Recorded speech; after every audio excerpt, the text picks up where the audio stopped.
接下來我們要關心到的是伊朗暗殺逼川普換機，可是陪着川普搭機的是今天這一位，我們會來看到35歲的他的貼身的助理，這一位叫做娜塔莉·哈普哦，那麼被稱為叫做安撫奶嘴，竟然比國務卿對川普來說還要更貼身，到底怎麼回事？另一方面，我們今天也會來關心到的是白宮現在封殺中國大陸的 AI， 但是川普家族卻是靠大陸的 AI 模型在吸金獲利。怎麼回事？今天我們會做深度的剖析。先來看到，川普現在眼前面對的問題真的很多，除了伊朗要暗殺他之外，還有就是身邊的親信政治、緋聞爭議跟他的家族利益問題。今天我們會來一一剖析。首先看到第一件事情，川普日前不是因為這個伊朗要暗殺他嗎？所以他在飛回美國的路上的時候，他當時說要換機。當時換機的時候，旁邊呢留在原來的飛機上叫做誘餌飛機的人，包括了國務卿盧比歐，還有呢這個財長貝森特跟大批的幕僚。但是跟着他坐上另外一架飛機的人是誰呢？就是35歲的娜塔莉·哈普。娜塔莉·哈普她金髮亮眼，我們可以看到長相真的非常的亮麗，而且能力很好。她的小檔案是她過去曾經是電視台的主持人哦。後來進入到了川普的團隊裡面來工作，主要的工作非常的多，包括要幫川普整理列印他的新聞資料，還有民調的整理，社群的貼文都要經過他先寫好再給川普看，還有各種的文件等等的處理，被稱作人肉印表機，並且呢，因為他離川普最近，所以川普想要看什麼、在意什麼，甚至知道要怎麼安撫川普的情緒呢，都是由哈普來掌握的，所以又叫做安全台，甚至叫做安撫奶嘴等等的稱號。那麼他的角色現在看起來就是已經明顯不只是一位行政助理這麼的單純而已嗎？因為我們也要看到最新來自於媒體的爆料說，曾經有發現他在深夜進入川普在海湖莊園的私人住宅當中送文件，讓第一夫人當時梅蘭妮亞非常的尷尬，這是一件事情。另外一件事情是發生在去年的秋天，被曝曾經進入川普私人飛機的卧室，讓部分的工作人員感到非常的震驚哦，因為他們說那裡是他們不敢冒險進入的地方。所以呢，針對於這樣子的一個傳聞，我們看到不僅僅是民眾在傳，媒體在報，民主黨的參議員是這樣子針對這一起事件。當時就非常的氣憤，他就諷刺川普只是整天想要打高爾夫球、炒股票、蓋宴會廳，甚至帶着哈普搭乘卡達提供的空中宮殿來去出遊，根本沒有心要好好的治理國家。而17日，川普在接受 CNN 的記者追問有關於他跟哈普的這個關係的時候，他直接叫他安靜哦，並且轉移話題。我們今天會特別來關注這件事情，是因為呢，他是他身邊非常重要的人，可能會影響到川普的政治上面的決策，所以幹哥您如何看目前針對於媒體的各種報道？好，這個 Natalie Hope， 她現在是白宮的風雲人物，為什麼你知道？大家曉得，她現在等於是川普最貼身的助理啊，她不算是幕僚，因為她的出身背景是美國電視網的一個主持人。事實上，她的新聞資歷還不夠深，但是呢，她的主持的功夫還算不錯，所以說因為這樣子，他本來就是川普的支持者，但是他為什麼會接近川普呢？其實這個故事是有洋蔥的。我們看着他的亮麗的外形，大家要曉得說他是怎麼樣跟川普接觸的，因為他是骨癌的患者。那他這個因為川普在第一任的時候有大力推行，也就是說他要那個就是一個法案啊，就是叫做試藥權法案。什麼叫試藥權法案？就是一種新藥可以對骨癌有效的，他就毅然的，就是 Natalie Hope， 他就毅然去接受了，因為這是川普總統推行的法案。後來你知道奇蹟出現了， Natalie Hope 的骨癌痊癒了，從此以後他對川普五體投地，總統你是我一生的貴人，我這一生畢生我都要貢獻於你啊，對，我只在乎你。聽了這個反對黨的陣營，雞皮疙瘩都起來了。他說我只在乎川普這樣子，然後他說只有我懂你啊，只有我懂川普。這我跟你講，很多女性的選民聽了真的跳腳，說你怎麼可以這樣總統講話？那他半夜會私闖海湖莊園，為什麼？他的理由是說，這個梅蘭妮亞就算在，他也知道我闖進去是幹嘛用的，你知道？因為我要趕快跟他匯報最新的情況，不管是深夜，只要總統還沒有睡的話，他就會衝進去。連他們去打高爾夫球，Natalie Hope 他真的背着印表機到那個高爾夫球場，然後他自己還換球鞋，為什麼要跑得過總統？所以大家就曉得說，看到這一個等於是紅粉知己吧，然後非常的貼心的幫川普準備了很多會議的事情，還會隨時列印出他重要的行程，然後把在社群上面 Twitter 上面對川普有利的他喜歡聽的趕快印來給他看，龍心大悅。所以大家就曉得說他的角色非常重要，被美國的媒體把他安了一個名字，叫做安撫奶嘴。當然，對於一個35歲的這個白宮的助理和80歲總統之間有沒有什麼不可告人的情愫？說一句實在話，那個是八卦雜誌去做文章。但是聽完我剛才講，就是說，其實它是有一個過程到現在。那現在呢，這個 Natalie Hope 鬧得最大的一個新聞，就是在上個月的時候，大家還記得嗎？川普因為要躲避可能的伊朗的飛彈攻擊，他竟然把貝森特和盧比歐這些幕僚通通丟在空軍1號上面，然後他自己去坐了空軍2號，飛到那個英國的基地去降落。結果空軍1號在後面趕到那個在10幾分鐘後降落之後，發現總統怎麼從別的飛機上面跳下來？所以大家就曉得說，你們根本沒有那個哈普的一半啊迷人。為什麼？因為他現在川普真的少不了他，少了他的話，川普可能真的会得心臟病的。好，這個是他的這個行政秘書哦，在他身邊所造成的一些有引發的媒體的爭議哦，這是第一期。那第二期我們要來看到另外一個爭議是，先前中國大陸的 AI 不是一直被川普給禁止嗎？結果現在反而成為川普家族要在這個加密貨幣發財的一個重要工具。尤其今天要來看到的是川普家族支持的這家加密貨幣公司叫做 World Liberty Financial， 它跟香港的科技和平台叫做 World Cloud 來合作，World Cloud 裡面合計呢是提供了90款的 AI 模型，當中竟然有43款是來自於大陸。這些企業包括了阿里巴巴、百度、智譜、DeepSeek 等等，這些曾經都被川普禁的這些公司哦，連川普的2名兒子也公開力挺這一間公司。那麼 World Liberty 現在川普家族擁有的股權更是高達了38億美元。川普家族要知道，靠着加密貨幣真的是賺翻了。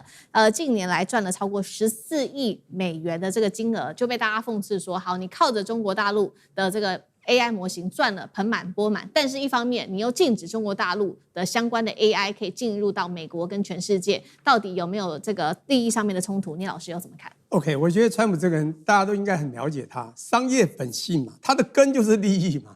他這個人私人利益和國家利益傻傻分不清楚，我想大家都已經知道了。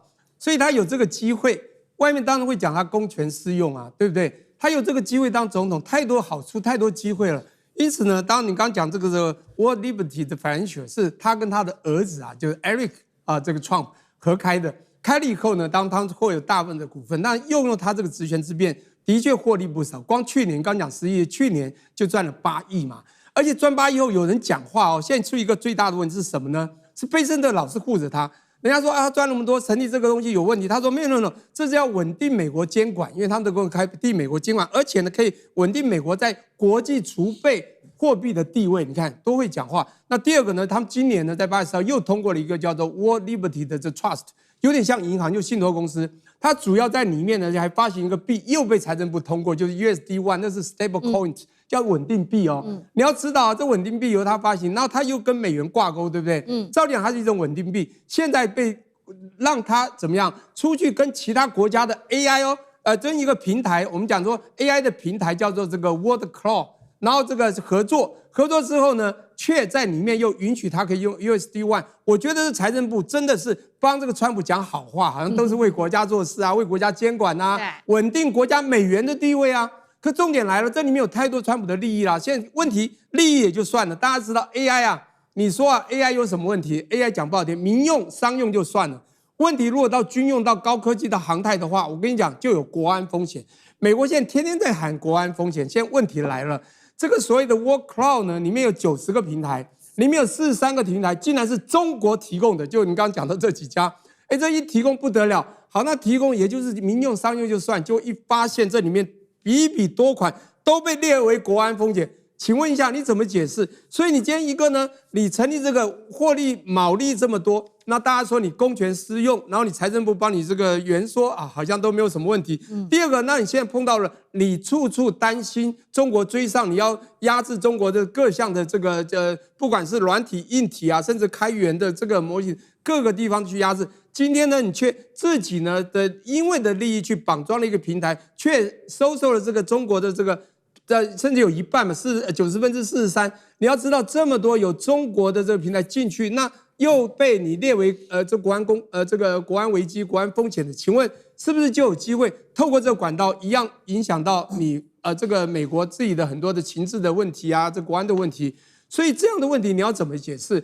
所以啊，還是一句話，這個真的傻分不清楚，到底你是要為自己的利益，還是要為國家利益走？那我不是川普，我也不知道川普在想什麼。對，好，川普的這一起事件引發了非常大的爭議。那另外同樣也是加密貨幣的爭議，就是呢，他最近想要新推一個法案，叫做 Clarity， 是有關於加密貨幣的法案的。但是呢，他當時的理由是因為他說應該要看這個法案要由來為誰。未來加密貨幣應該要由誰來監管？是證監會還是其他單位了呢？但是民主黨說，你先不要講這麼多啦，你先去處理好，讓大家釐清說你總統家族到底持有多少加密貨幣，我們再去聊法案。那這樣子的一件事情就讓川普急壞了，所以他這個時候就瘋狂的去聯繫這一些加密貨幣的巨頭進白宮來。是不是可以對國會施壓？那包括了這個 Coinbase 等的公司就被川普要求說一起來向國會施壓。那接下來會不會影響到整個立法，甚至是加密貨幣未來的發展？委員又怎麼看？好，因為我在研究所除了教人工智慧以外，我另外開的課就是區塊鏈了。所以呢，我簡單的來幫大家做一下科普哦。就第一，川普在他選舉前發行的這個川普的迷因幣哦。到現在為止，他的家族大概賺了14億美元哦。可是整個幣圈大概有98萬個錢包，加起來總共虧掉了大概38億美元哦。這是川普的第一件事哦。那麼第二個就是川普的二兒子啊，就是剛才建中講的 Eric， 那麼非常高調的跟這個中東的一些相關的資金哦，在去年宣布要在這個中東成立了加密貨幣的公司。那麼這間公司現在也在運營當中。那麼第三件事情要跟大家報告，就是說，現在川普從這個當選總統之後啊，他事實上在國會推了2個重大的法案，這2個法案都不由得讓外界懷疑他背後應該得到了很巨額的加密貨幣業者的支持哦。我所謂的支持不僅僅是選票的支持，還包含了這個政治獻金的支持。因為這2個法案，一個叫做天才法案啊，就是我們講的 Genius Act，另外一個就是我們今天要討論的這個 Clarity Act。這2個法案呢，主要要討論什麼呢？在天才法案裡頭，他當時通過了一件事，他把這個穩定幣啊合法化。那麼當然，他做了一些相關的規定。所謂的穩定幣是什麼呢？現在穩定幣通常是綁這個法幣的穩定幣，所以我們最常聽到的就是 USDT、USDC 哦，這就是以綁定美元，就是我1顆穩定幣等於1美元，我錨定哦，這叫做穩定幣。但是事實上，各位了解哦。就是通常綁定法幣的這種穩定幣哦，是直接挑戰每一個國家的貨幣主權的。就是發美金什麼時候輪到這家公司來發美金了呢？就明明就是我財政部或者是我 FED 的工作啊。這個台灣也是，如果今天有一個穩定幣是綁台幣的，明明這個新台幣是這個央行來處理的啊，什麼時候輪到一家公司來發行呢？所以通常啊，在國際這個上，對於穩定幣啊，每一個國家都是採取收攏的政策啊，就是說我自己來發，我不用你發。所以像人民幣很早就開始發數位人民幣，它的意思是什麼？就是我如果有人民幣的穩定幣，就是我這個人民銀行自己來發了。但是川普在這個法案卻走完全不一樣的道路，他全面開放了，就政府不發了哦。但是呢，各個企業實體你可以來發，你只要符合我的規定，我就讓你發。所以在這種情況之下，當然那個時候幣圈整個的幣價大漲，那個時候各位看到比特幣可以一路炒到將近12萬美元，當然天才法案是其中一個重要的原因了。對。那麼第二個就是我們今天要討論的 Clarity 的這個法案呢，它強調什麼？它強調誰監管？各位知道 SEC 是證管會，CFTC 是商品期貨交易委員會，這個差別在哪裡呢？如果你是證管會，通常證管會的監管力度是很強的，像台灣也是啊。你看台灣，如果你今天是金融機構，你要受到金管會的監管，那不得了了。金管會是巨細靡遺，大小事都管哦。可是如果你今天是商品呢，在台灣可能就歸經濟部管了。那經濟部的這個監管力道就沒有那麼強了。所以美國現在也在爭同樣的一件事，就是我今天的加密貨幣究竟誰監管？如果是證管會管 SEC 管，那麼對業者來說這個壓力很大。可是如果是這個 CFTC 管，它是商品啊，所以對商品期貨交易委員會來管，那我的監管力度就小了。所以現在爭議在這裡，川普準備再開一次綠燈，最好就讓這個 CFTC 來管。那麼這樣子，當然對於整個加密貨幣業者來說，簡直就是一個天大的好消息耶。然後最後一個在爭議的是什麼呢？就是穩定幣可不可以給利息？這個就銀行就跳起來了。這一波為什麼美國國會有這麼大的拉鋸戰？為什麼有這麼多美國的國會議員後來縮手了？因為銀行的游說團體在背後運作了。你想想看，如果你發穩定幣的人還可以發利息，那大家就去存在那裡就好啦。对，那還要存在銀行嗎？那銀行馬上就少掉了很多的收入所以在這個過程當中，這是銀行業者沒有辦法接受的了。所以因此這一波在美國國會所造成的相關的爭議，大概就是這幾點了。好，謝謝委員。那我們休息一下，馬上回來。觀眾朋友們，我們要開會員頻道啦！因應呢美中、中東還有印太的亂局，你看到的是新聞，我們看到的是背後誰在操控這個世界。加入會員可以取得獨家視角的通行證，你將優先取得更深的觀點判讀，包括了核心真相分析、歷史脈絡拆解、局勢推演邏輯。